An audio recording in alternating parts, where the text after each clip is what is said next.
Hey everyone, and welcome back. So today was a huge day with the reveal of the final Smash Bros. Character.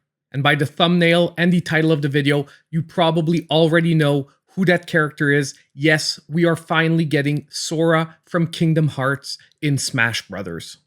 Now, normally I don't really often do videos like this, but today it was such a huge reveal that I had to take a couple of minutes to talk about it with all of you. Now, first of all, let's be clear, Sora will be a fan favorite. I mean, a lot of people were asking for this character, but obviously not everyone will be happy. And although I think there were a ton of other characters that did deserve to be in Smash, just a few examples would be Crash, Kratos, or even Master Chief. I do think that with the relationships that Nintendo have with the different owners of the rights, they went for probably the biggest character they could go for. And we really can't ignore how much work it must have been to actually get Sora into Smash. Because you're dealing with Square Enix and you're dealing with Disney as well. Two companies that don't always play well with others, but you know what? Nintendo worked hard and they got it done. Now, before we talk any more about Sora, I do want to take a couple of seconds, however, because there was an announcement at the beginning that was pretty huge as well. We are getting a Doom Slayer Mii costume. And that should not be overlooked. Of course, personally, I would have preferred Doomslayer to be a full-fledged character. But you know what? At least they're recognizing how much request there was for that, and they're giving him a Mii costume. And who knows, you know what? Another Smash Brothers will come one day, and with that relationship already in place, maybe we'll get him in the next game. Now, they did announce some Mii costumes from Splatoon as well. I mean, those were nice to be added, and I'm sure a ton of people will be happy, but on my personal scale of excitement, that was a little bit lower from this presentation. So now, let's get back to the main issue at hand. Let's talk about Sora. Now, as I was mentioning earlier, the effort it must have taken to get Sora into Smash Bros., I really think it was a big undertaking by Nintendo. And obviously, they wanted a knockout punch for the last character.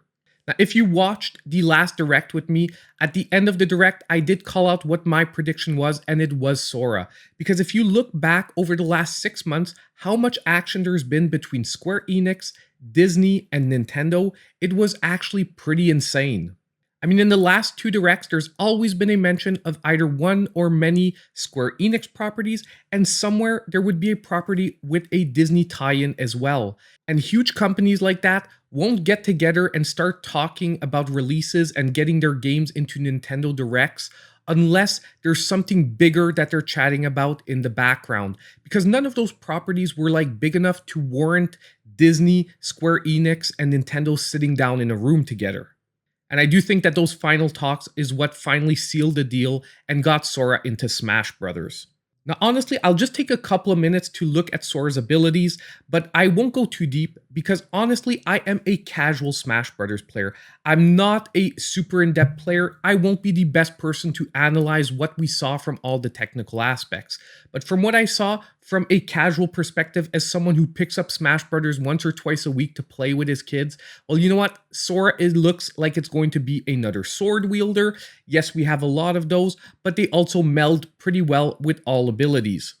Now, obviously, I do think that someone who wants to pick up a controller and play with Sora will be able to do so, but I do think that someone who's going to want to master him with the fact that his magic abilities cycle like that, it's going to take quite a lot of practice and quite a lot of character knowledge to truly master this character.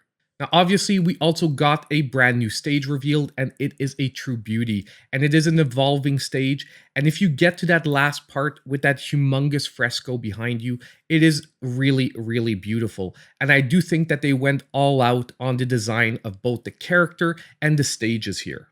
At the end, we got 9 extra songs also added. Yes, we've seen more for other characters, but I do think that the licensing behind these songs, once again, must have been quite exhaustive from Nintendo, Square Enix, Disney, and all those different companies. And getting 9 solid main songs from the series is nonetheless a pretty nice addition to the whole package. Now, as I said, we're not going to take way more time. I just wanted to really throw it out there and make sure that we had a few seconds to talk about this. And by the way, really drop the comments down below. I'll try to answer as many as we can so that we can all be happy about this announcement together and really get excited about Sora coming to Smash. There is, however, one last announcement that came towards the end of the presentation that was a little bit bittersweet for me, because basically, a lot of people have been asking to play the earlier entries in the Kingdom Hearts series on the Nintendo Switch. And I would say that it is one of the main series that sort of doesn't make sense that it hasn't made its way to the Nintendo Switch yet, or at least ports of the versions that we got on other Nintendo consoles. And at the end of the presentation, they did announce that we'll be able to play many of the main entries in the Kingdom Hearts series on the Nintendo Switch. The only thing that was bittersweet about that is that it will be through cloud gaming. And unfortunately, what that means is your mileage will really vary a lot depending on your internet connection and how many people are using the servers at any given time. And that's why it was a little bittersweet to me. I mean, is it better than not having access to the games at all on your Nintendo Switch? Obviously, it's better than that, but the cloud gaming service, in my opinion, hasn't evolved yet to the point where it's really a viable way to play through a huge series like the Kingdom Hearts series. Because don't forget, these aren't 2 to 3 hour games to finish. We're talking about games that you'll have to put dozens and dozens of hours into, have a stable internet connection during that whole time. It is maybe not, like I said, the best way to experience these games. But anyway, let's wait and see how it is when they're finally delivered. But overall, I do think that this was an amazing reveal. And there is one last thing that I really loved about it, is that it seemed like Sakurai and his team were really having fun during this whole presentation. It feels like a huge weight has been lifted off their shoulders, finally being done with the final character reveal in Smash and being able to just look back and appreciate the amazing game they brought us. And honestly, I loved seeing them laughing and having so much fun with this final reveal. To me, it was really an amazing way to close out a 3-year plus journey.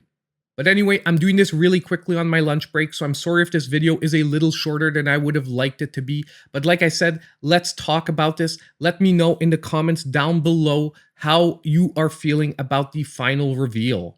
And don't forget, on the way out, to hit that like button, subscribe to the channel if you aren't already, and hit the notification bell so you know when all my future videos come out. And as usual, hope I'll see you in my next video.